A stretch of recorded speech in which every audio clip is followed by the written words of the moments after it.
Right now, your heart rate just changed. Maybe it was a notification. Maybe it was a strange noise in the hallway. Maybe it was nothing at all. But somewhere in your skull, a tiny almond-shaped structure just fired a signal that hasn't changed in 200,000 years. You think you are reacting to a text message? You are not. You are reacting like you just heard a branch snap in the grass. This is the strange truth about your nervous system. It was not built for offices, or traffic, or group chats. It was built for something far older, something far more dangerous.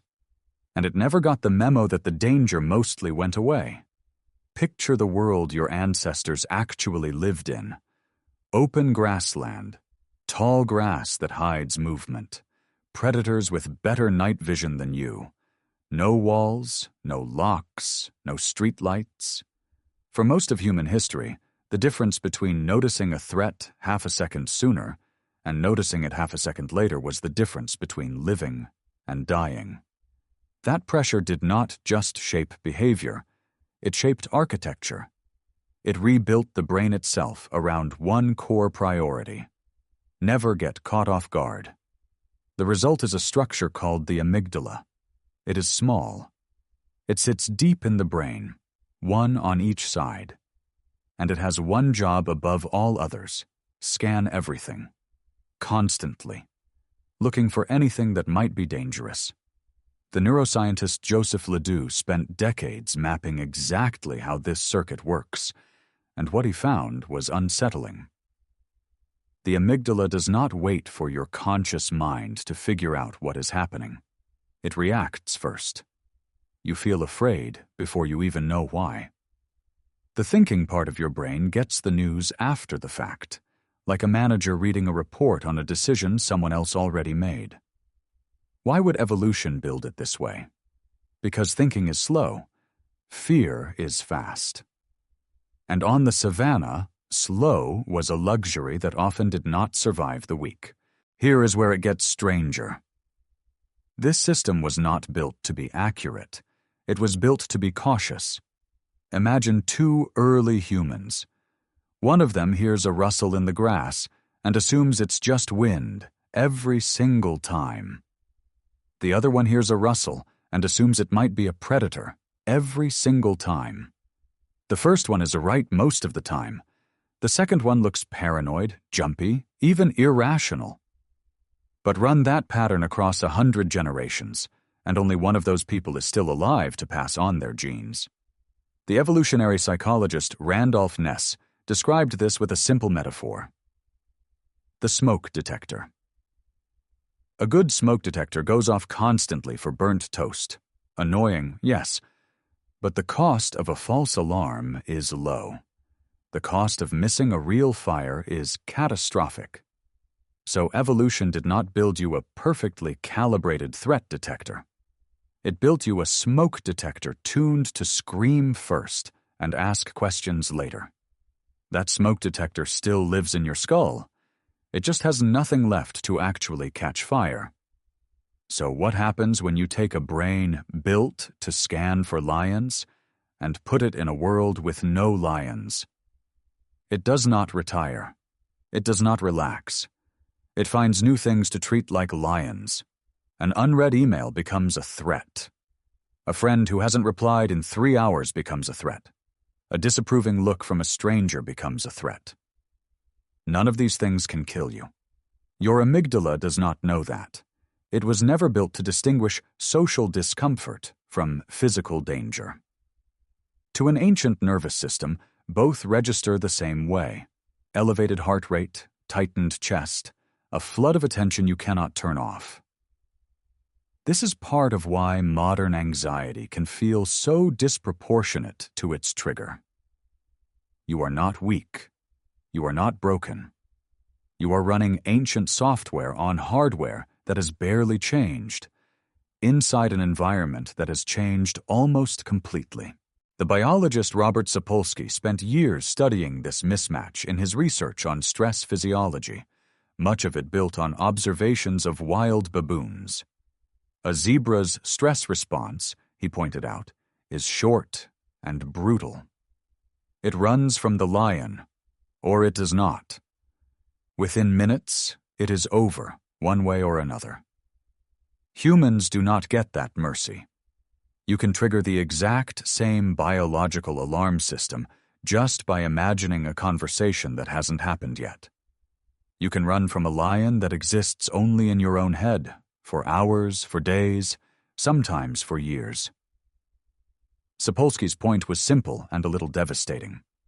Zebras don't get ulcers. Humans do. Because humans are the only animal smart enough to be afraid of things that are not actually there yet. Think about the last time you felt your stomach drop. Maybe it was before opening an email from your boss. Maybe it was waiting for test results. Maybe it was checking your phone before checking your phone, that strange flinch you do before you even unlock the screen. That flinch is not modern. That flinch is ancient. It is the exact same circuitry that once scanned a riverbank for crocodiles, now scanning a notification screen for bad news. And here is the part almost no one notices. This system does not just react to danger. It actively goes looking for it. Researchers studying attention have found that the human eye and brain are drawn to negative information faster than positive information, almost involuntarily. Show someone a crowd of faces, and the angry one gets noticed first, almost every time, faster than the room full of calm or happy ones. This is sometimes called the negativity bias, and it is not a flaw in your personality. It is a feature, inherited, deliberate, and older than language itself. A brain that scans for threats first and rewards later is a brain that survives long enough to have a personality at all. So why does this matter to you today, in a world with almost none of the dangers it was built for? Because understanding where the alarm comes from changes your relationship to it. The next time your chest tightens before opening an email, you are not malfunctioning. You are running a perfectly intact survival system, just pointed at the wrong target. The threat detector that kept your ancestors alive on the savannah is the same one making your hands sweat before a presentation. It cannot tell the difference between a predator and a deadline. It was never asked to. There is something almost comforting in that. You are not uniquely anxious. You are not uniquely fragile. You are carrying the same nervous system that got a small, slow, mostly unarmed primate through ice ages, predators, famine, and migration across an entire planet, one cautious heartbeat at a time. The system worked. It is still working. It is just badly out of date, like a smoke detector installed in a house that no longer has a fireplace, going off anyway because that is the only job it has ever known how to do. Maybe the goal is not to silence it. Maybe the goal is to recognize it, to notice the moment your body decides something is a lion, and gently remind it that it probably is not. There is a reason this system is so hard to argue with. It does not run on logic. It runs on speed. By the time the rational part of your brain, the prefrontal cortex, gets involved, the amygdala has already made its decision, and your body has already started reacting. Your pulse rose. Your palms went damp. Your attention narrowed to a single point. All of that happened before a single conscious thought had time to form. You can talk yourself down from a panic, eventually, but you cannot outthink the first half-second. Nobody can. That half-second belongs to instinct, not intellect. This is also why telling someone anxious to just relax almost never works. You are asking a smoke detector to stop being a smoke detector while the alarm is already going off. It is not a matter of willpower. It is a matter of biology arriving faster than reasoning ever could. Consider for a moment how strange your daily environment actually is compared to the one your nervous system was designed for. For roughly 200,000 years, humans lived in small, mobile groups, rarely more than a few dozen people, almost always in direct, face-to-face contact with everyone they knew. Status anxiety existed, but it was local.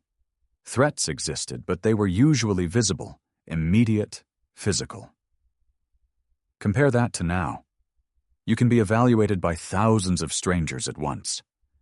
You can receive bad news instantly from anywhere on the planet at any hour while lying in bed in the dark. Your ancient alarm system has no category for anonymous online criticism or algorithmic uncertainty. It just treats it the same way it would treat a predator at the edge of camp. Full alert, no nuance, deal with it now. Researchers studying evolutionary mismatch describe exactly this pattern. A gap between the environment your body expects and the environment you actually live in.